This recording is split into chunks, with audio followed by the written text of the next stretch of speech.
You are looking at Julian's pronunciation guide, where we look at how to pronounce better some of the most mispronounced words in the world, like this other curious word. But how do you say what you're looking for today?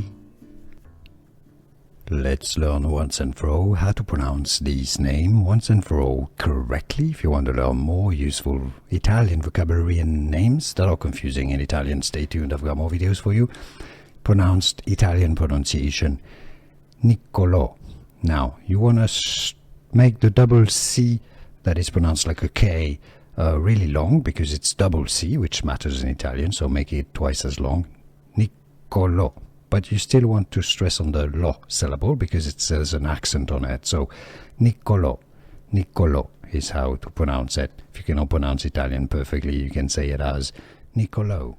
Here are more videos on how to pronounce more confusing words and names too many mispronounced. Like this video if you found it useful. I appreciate your support. I'll see you soon and thanks for watching.